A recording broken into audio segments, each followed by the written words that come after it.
Democracy without economic freedom means little to the masses. It can best be promoted through a rights-based approach. This is the core philosophy of Consumer Unity and Trust Society. Cuts began in 1983 with a unique wall newspaper, Gram Gadar, which means Village Revolution. It was an attempt to fill the information gap with a focus on the rural poor of Rajasthan. The plight of the poor in accessing basic necessities like food, medicines and power was the driving force behind the establishment of Cuts. Work was started out of a motor garage with a zero budget. In those days of socialism, the quality of most goods and services was poor and was accompanied by shortages. For instance, the number of matchsticks per box was much less than the declared quantity of 50. Matchsticks being a mass commodity like salt, consumers would feel the impact of being fleeced of several million rupees annually. This scenario improved after Cuts took legal action.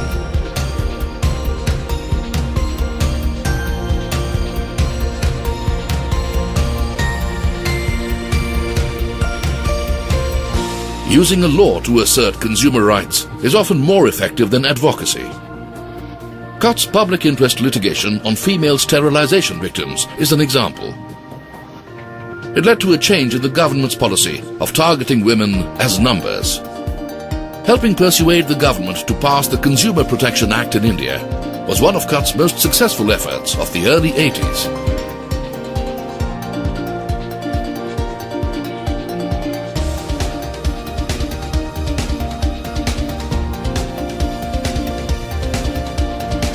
This led to the realization that promoting economic democracy is a vital part of political democracy. It also brought about the realization that business has to behave with consumers and that the state has to ensure a balance between the consumers and the producers' interests. In 1990, Cuts campaigned for the poor and, with the blessings of Mother Teresa, marked 1st November as World Poverty Day. Soon after, the UN adopted October 17th as the International Day for the Eradication of Poverty. It was around the same time that developing countries like India adopted liberalization and deregulation. Unlike many NGOs, Cuts supported the reforms, but understood that effective regulatory regimes were needed. It then adopted a second motto: liberalization, yes, but with safety nets. The first being value for people.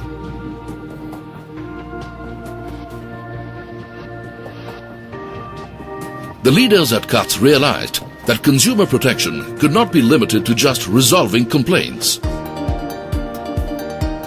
A forum was needed to seek advice and help.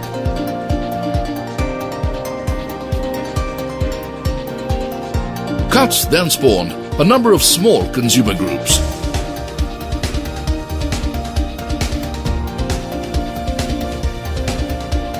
Well, the inevitability of cross-continental trade being opened in the 1990s due to the arrival of the World Trade Organization actually set in motion attendant liberalization in India. All these changes, however, some of which were tectonic, meant that Cuts needed to move and work in policy and not just complaining customers. Working on policy meant that only evidence-based advocacy would be acceptable to policymakers. Well, that's how actually Cuts graduated from consumer protection to consumer welfare. Jagdish Bhagwati, noted trade economist.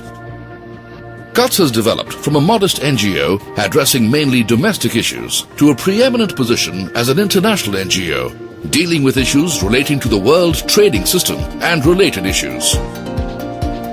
Cuts also created 5 program centers in India to deal with cognate subjects of international trade, competition and regulation, consumer protection, consumer safety, and human development. In July 1991, CUTS participated in the 13th World Consumer Congress in Hong Kong. It was the first international exposure for CUTS. There were heated discussions on a new multilateral trade agreement, which 4 years later led to the creation of WTO. From trade policy, CUTS expanded into investment, corporate governance, and competition policy. It received huge support from the Frederick Ebert Foundation to launch work on trade policy and globalization in South Asia in 1994. This is how the South Asia Watch on Trade, Economics and Environment came into being in the next year. The business model of SOTI was widely recognized as a good example of regional network-based approach to empowering civil society organizations on the issues of globalization. This led to CUTS establishing its centers in Lusaka, Zambia in 2000 and Nairobi, Kenya in the year 2003 respectively. The Hanoi Center came into being in 2007.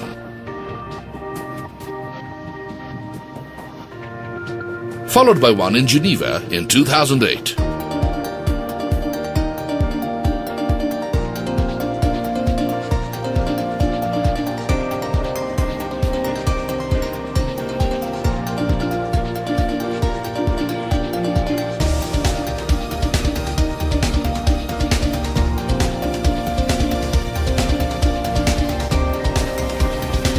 Establishment of CUTS International Geneva in 2008 was a turning point in CUTS history.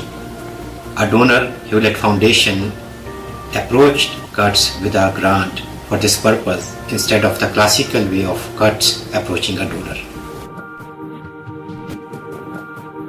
Furthering the cause of the right to trade, particularly of poor countries, CUTS is advocating for a Geneva consensus on the international level for fair trade, good governance and capacity building.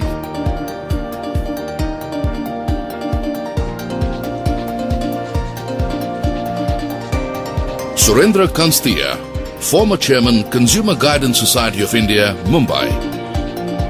CUTS gave me the wisdom, whereas other organizations gave me knowledge and training. As its work on trade policy increased, CUTS Secretary General Pradeep Mehta was twice appointed as advisor by two WTO Director Generals, Supachai Panichpakdi in 2003 and Pascal Lamy in 2012. He also served as advisor to the Government of India on trade policy matters from 1996 to 2005. To ensure that the fruits of liberalization reached everyone, CUTS worked for competition law and regulatory policies in India and 30 other countries in Asia and Africa. The multi-country 7-Up model was the most popular in this regard.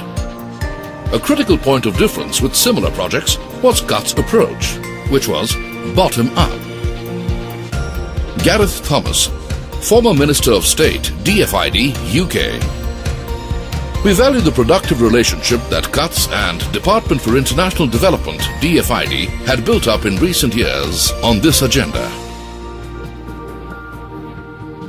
An emphasis on creating local ownership and capacities was followed by comparisons with other countries. Post this, many southern governments appointed CUTS as their advisors. CUTS was also responsible for the adoption and refinement of competition law in many countries, particularly India.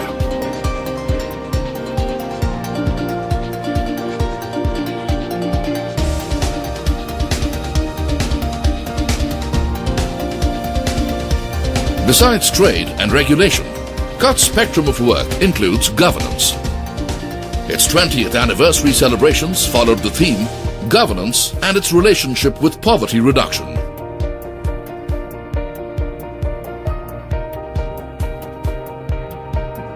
The following actions led to several new initiatives, such as building capacities of smaller NGOs, using the Right to Information Act, making citizen report cards, community scorecards, and public expenditure tracking surveys. With the support of the World Bank, CUTS was appointed as the regional anchor for South Asia's Community of Practice on Social Accountability in 2012. South Asia is among the least integrated regions of the world. As we know, trade among our neighbors is just about 5% of their total trade. Unfortunately, the consumer welfare agenda is not affronted in the trade liberalization agenda of the region. We have estimated that there is a huge gain to consumers if certain measures are taken to liberalize trade among our neighbors. We celebrated our 25th anniversary in the year 2008 with a conference on Global Partnership for Development. The focus was on the Millennium Development Goal 8, which talks about Global Partnership for Development. The Millennium Development Goals are an international challenge taken up by the international community to halve poverty by the year 2015. And in that, an enabling environment is to create better economic environment to be able to add to the growth which is necessary to create the wherewithal to reduce poverty.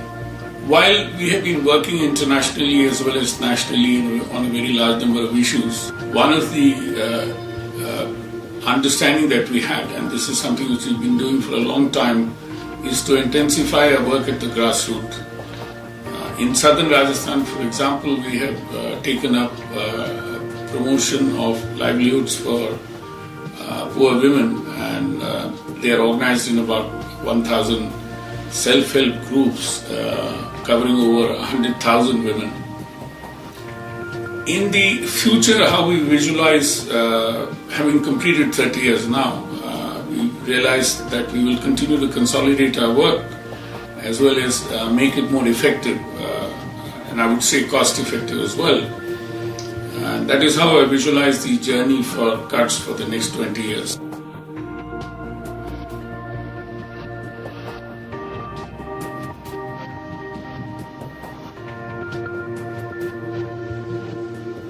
Our values: adhering to high standards of accountability and transparency, adoption of a centrist approach, ensuring outcomes rather than just outputs, focus on subject and geographical areas where a vacuum and need exist, enhancing capacity of various stakeholders across Asia and Africa through an inclusive approach.